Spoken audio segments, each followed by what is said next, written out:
মুখ্যমন্ত্রীকে নিয়ে কোনো মন্তব্য করার কোনো অবকাশই নেই। পশ্চিমবঙ্গে তোলামূলের সরকারদের আলাদা লেভেলের নাটক চলছে। তার কারণ হচ্ছে ক্রীড়ামন্ত্রী ইস্তফা দিয়েছেন চুরির দায়ে। তিনি দায় স্বীকার করেই ইস্তফা দিয়েছেন, কারণ তদন্ত চলাকালীন তিনি ওই পদটাতে থাকলে মানুষ যে তাকে ছিঁড়ে খাবে। পশ্চিমবঙ্গের মুখ্যমন্ত্রী মমতা ব্যানার্জি শুধুমাত্র নাটক করার জন্য অরূপ বিশ্বাসকে ইস্তফা দেওয়ার কথা বলেছেন। এটা কিন্তু পুরোপুরিভাবে ইস্তফা নয়, শুধুমাত্র তদন্ত যতদিন চলবে সেই কটা দিনই ইস্তফা দিয়েছেন। মানে এখান থেকে মুখ্যমন্ত্রী মমতা ব্যানার্জি কোনো উপায়ে তাকে নির্দোষ প্রমাণ করেই ছাড়বেন। তার দলের চুরি করা সাংসদ বিধায়ক তাদেরকে বাঁচানোর দায়িত্ব তো তারই না। কারণ যা যা তদন্ত করার সেগুলো মুখ্যমন্ত্রীর নির্দেশে শুরু হয়ে গিয়েছে। কুণাল ঘোষের কথা অনুযায়ী যে মুখ্যমন্ত্রীর নামে কেউ কিছু বলতে পারবে না, তার কারণ তিনি নিরপেক্ষভাবে তদন্ত শুরু করেছেন।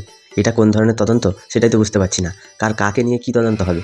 পশ্চিমবঙ্গে আজ এই এতটুকু মানুষকে, প্রায় 20,000-এর মতো মানুষকে সেখানটায় তারা সুরক্ষা দিতে পারলো না, বা এই ভিড়টাকে আটকাতে পারলো না। এই বিশৃঙ্খলাটা হবারই কথা ছিল না যদি পর্যাপ্ত পুলিশ মোতায়েন থাকতো। শুধুমাত্র পুলিশের উপরে ক্ষোভ প্রকাশ করলেন মুখ্যমন্ত্রী, ডিজিকে সরালেন এবং ওখানকার পুলিশ সুপার তাকে সরালেন। এখানটায় দোষ করলো তার দলেরই নেতা, তার দলেরই সব ছোটোখাটো নেতারা, এবং তাদের উপরে কোনো চোটপাট এলো না, এলো পুলিশের উপরে। পুলিশ তো আপনি কন্ট্রোল করেন, পুলিশ মন্ত্রী হিসেবে আপনার ইস্তফা দেওয়া আগে দরকার ছিল, সেটা আপনি করলেন না। এতটা নির্লজ্জ, এতটা বেহায়া কী করে হন আপনি, সেটাই তো বুঝতে পারি না। তো আজকে এই বেহায়া মুখ্যমন্ত্রীকে নিয়ে কথা বলবো। তোমরা ভিডিওটা শেষ পর্যন্ত দেখতে থাকো, কথা দিচ্ছি দারুণ মজা পাবে। তো চলো আর বেশি না আমাকে ভাড়া, আজকের ভিডিওটা শুরু করা যাক। তো হে বাঙালি, হ্যালো বাঙালি, নমস্কার বাঙালি, কেমন আছো তোমরা সবাই? আশা করি অনেক অনেক ভালো আছো। তো আজকের একটা নতুন ভিডিওতে তোমাদের সবাইকে অনেক অনেক স্বাগত। এবং সেই তদন্ত পুরোদমে চলছে, সেটা আপনারা দেখতেও পাচ্ছেন। এবং রাজ্য সরকার একাধিক ব্যবস্থা নিয়েছে, সেটা সরকারের তরফে প্রেস রিলিজ দিয়ে জানিয়ে দেওয়া হয়েছে। এখন সেগুলো না দেখে যদি রাজ্যপাল মহোদয় তিনি নিজের মতো করে কিছু কথা বলতে থাকেন এবং বিজেপির কথাগুলো তার মুখ দিয়ে বলানো হয়। রাজ্যপাল সিভি আনন্দ বোস তিনি এই ঘটনার প্রতিবাদ করেছিলেন। এই কলকাতাতে মেসি এসেছিল, সেখানটায় যে চরম বিশৃঙ্খলা হয়েছিল, সেখানটায় প্রতিবাদ করাতে তিনি হয়ে গেলেন বিজেপির লোক। তিনি বলেছিলেন যে এই অর্গানাইজার এবং এই যে পুরো র্যাকেটটা, এর মাথাকে আগে গ্রেপ্তার করা হোক। তো এখানটায় কুণাল ঘোষের কথায় তিনি হচ্ছেন বিজেপির লোক, এবং বিজেপির কথাগুলো নাকি তিনি বলছেন, এরকম অভিযোগ আমরা আগেও শুনেছি। এটা কোনো নতুন ব্যাপার নয়। তবে কুণাল ঘোষকে একটা কথা বলি, রাজ্যপাল যদি বিজেপির লোক হয়, মুখ্যমন্ত্রী তো তোলামূলের লোক। তো সেই মুখ্যমন্ত্রীর নেতৃত্বে এই তোলামূলের সরকার এই অরূপ বিশ্বাসের বিরুদ্ধে বলতে পারবে যে উনি খারাপ করেছেন বা উনি তোলাবাজি করেছিলেন, মানুষকে ঠকিয়েছেন? এটা কি মমতা ব্যানার্জি বলতে পারবে? যে তদন্ত সিপিএম জমানার ঘটা নয়, সিপিএম কোনোদিন করেনি।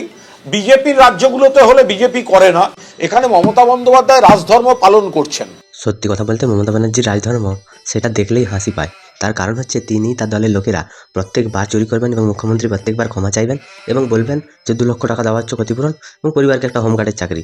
তাহলে মেসির সাথে যে এত খারাপ বা এত অভদ্র আচরণ করলো তৃণমূলের লোকেরা, তো সেখানটায় মেসির পরিবারকে কি 2 লক্ষ টাকা দেওয়া হবে, আর তার পরিবারের একজনকে কি হোমগার্ডের চাকরি দেওয়া হবে আমাদের পশ্চিমবঙ্গে? সেটাই তো বুঝতে পারছি না। তার কারণ হচ্ছে মুখ্যমন্ত্রী মমতা ব্যানার্জি, তিনি এবং তার দলের লোকেরা বর্তমান সময়ে মানুষের সাথে যেভাবে ছলনা করছে বা মানুষকে যেভাবে ঠকাচ্ছে, এই ঠকানোর ক্ষেত্রে তিনি পুরো এক নম্বরে আছেন। আর রাজ্যপাল মহোদয় বিজেপির ভাষায় কথা বলছেন। প্রতিবার পশ্চিমবঙ্গে সরকারি সম্পত্তি ধ্বংস করা হয়। এর আগে আমরা দেখেছিলাম আন্দোলনের নামে রেল ধ্বংস করা হচ্ছিল, রেলের কামরাগুলোতে আগুন লাগানো হচ্ছে। বলছি সব কিছুই তো ঠিকঠাক আছে দিদি, পশ্চিমবঙ্গের ক্রীড়ামন্ত্রী তিনি ইস্তফা দিয়েছেন, কিন্তু পশ্চিমবঙ্গের দমকল মন্ত্রী তার কী হবে? তিনি কি ইস্তফা দেবেন না? তিনিও তো ঘিরেছিলেন যে মেসির আমাদের দেশের সাথে কোনো রকম কোনো যোগাযোগ নেই। সুনীল ছেত্রীর মতো মানুষের মূর্তি বানানোর দরকার ছিল, নাকি সেই মেসির মূর্তি বানানো হচ্ছে 150 কোটি টাকা দিয়ে? কী অবস্থা পশ্চিমবঙ্গের, যেখানে অটল বিহারী বাজপেয়ীর মূর্তি বানানোয় এদের প্রবলেম। মাদারের বাচ্চা। 1980 সালের 16ই অগস্ট ইডেনে মোহনবাগান ইস্টবেঙ্গল ম্যাচে কুরুক্ষেত্র 16 জনের মৃত্যু। তখন কিন্তু মুখ্যমন্ত্রী জ্যোতি বসু, পুলিশ মন্ত্রী জ্যোতি বসু বা ক্রীড়ামন্ত্রী, তারা কেউ এই ধরনের ইস্তফার কথা বলেননি। এরা বলতে চাইছে যে সিপিএম আমলে যা হয়েছিল তার থেকেও অনেক ভালো কাজ করেছেন আমাদের পশ্চিমবঙ্গের মুখ্যমন্ত্রী। তো সিপিএম আমলে হয়েছিল কি, সুভাষ চক্রবর্তী তিনি ছিলেন ক্রীড়ামন্ত্রী, অর্থাৎ তিনি যতদিন ক্রীড়ামন্ত্রী ছিলেন পশ্চিমবঙ্গের খেলাধুলো একটা জায়গায় গিয়ে পৌঁছেছিল এবং পশ্চিমবঙ্গের মানুষ খেলাধুলো সম্পর্কে তাদের ছেলেমেয়েদের এগিয়ে দিত। ওখানটায় পশ্চিমবঙ্গের পরিস্থিতিও ছিল যে একটা ছেলে এখান থেকে বেরিয়ে ন্যাশনালে খেলতে যাবে, কিন্তু বর্তমান দিনে পশ্চিমবঙ্গের ছেলেপুলেরা কোথায় যাবে? খেলাধুলোর থেকে বেরিয়ে রাজমিস্ত্রির কাজে যাবে। পশ্চিমবঙ্গের পরিস্থিতি খুব জটিল, খুব খারাপ অবস্থা। মুখ্যমন্ত্রী মমতা ব্যানার্জির অনুপ্রেরণায় তার দলেরই লোকেরা প্রত্যেকটা জায়গার খেলাধুলোকে ধ্বংস করে দিচ্ছে। পশ্চিমবঙ্গের সরকার প্রতি বছর ক্লাবগুলোকে 2 লাখ টাকা করে দিচ্ছে যে খেলাধুলা, সাংস্কৃতিক অনুষ্ঠান এসব করার জন্য, কিন্তু ক্লাবগুলো কী করছে? সাংস্কৃতিক অনুষ্ঠান করার বদলে ওই টাকা নিয়ে মদ মাতলামি এইসব শুরু করেছে। তো পশ্চিমবঙ্গের মুখ্যমন্ত্রী তিনি যতটা পরিমাণে কথা বলেন ততটা পরিমাণে যদি কাজ করে দেখাতেন তাহলে মনে হয় পশ্চিমবঙ্গের উন্নয়নটা আর একটু ভালো হতো। উন্নয়নের তো পুরো পুলি মারা আছে। সেখানে কিন্তু বড় কর্তাদের বিরুদ্ধে কোনো ব্যবস্থা হয়নি। 1996 আবার ইডেন, ভারত শ্রীলঙ্কা বিশ্বকাপ ক্রিকেটের সেমিফাইনাল, চূড়ান্ত বিশৃঙ্খলা, খেলা বন্ধ, দেশের মুখ পুড়ল। জ্যোতি বসু মুখ্যমন্ত্রী, ক্রীড়ামন্ত্রী সুভাষ চক্রবর্তী, পুলিশ মন্ত্রী বুদ্ধদেব ভট্টাচার্য কেউ কোনো দায়িত্ব নেননি, কোনো তদন্ত হয়নি।